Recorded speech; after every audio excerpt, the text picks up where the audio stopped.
Assalamualaikum. Kali ini saya ingin berbagi tentang perkakas penting yang digunakan untuk aktivitas atau bekerja di bidang perkayuan.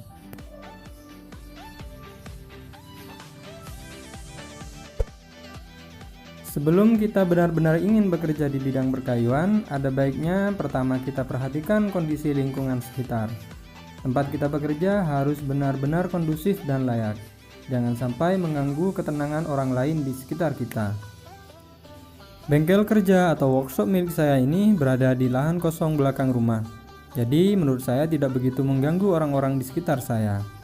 Jika kalian ingin menggunakan ruangan, sebaiknya gunakan ruangan yang kedap suara. Artinya suara berisik dari dalam workshop tidak begitu terdengar atau bahkan tidak terdengar sama sekali dari luar. Hal kedua yang harus kita perhatikan adalah daya listrik yang mencukupi. Perkakas yang saya gunakan sendiri di sini memiliki daya dari 90 watt hingga 2000 watt. Jika daya listrik kalian kurang, sebaiknya tambah daya terlebih dahulu melalui PLN atau gunakan perkakas cordless atau perkakas yang menggunakan baterai sebagai dayanya. Perkakas pertama yang perlu kita miliki adalah mesin circular saw.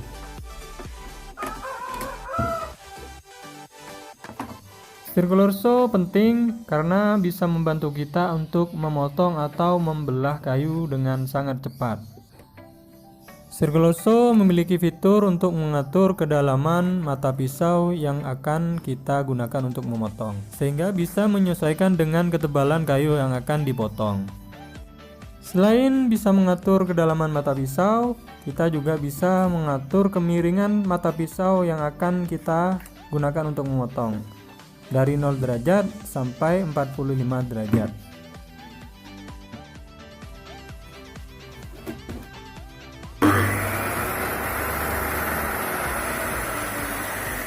Di samping itu, circular saw juga bisa kita modifikasi menjadi table saw nantinya. Di pasaran harga yang paling murah itu ada yang 400 ribuan dengan merek yang bermacam-macam. Perkakas kedua yang menurut saya juga penting adalah mesin bor. Bor berfungsi untuk melubangi kayu, misalnya untuk memasukkan skrup atau paku atau lubang-lubang lainnya. Bor yang saya gunakan memiliki fitur putaran ke kanan dan ke kiri, sehingga bisa digunakan untuk memasukkan skrup atau membuka skrup. Selain itu, mesin bor yang saya gunakan juga memiliki pengatur kecepatan putaran bor, serta memiliki fitur impact yang bisa digunakan untuk mengebor tembok ataupun beton. Untuk harganya di pasaran itu ada yang 200 ribuan sampai 300 ribuan untuk yang paling murah. Perkakas ketiga yaitu planer atau mesin serut.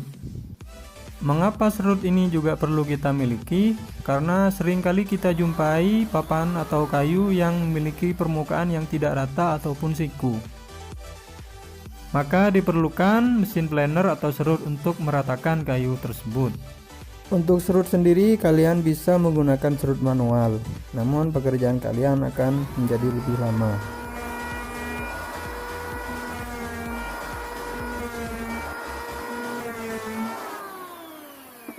Untuk harga planer yang paling murah itu ada yang 200.000, 300 hingga 400.000.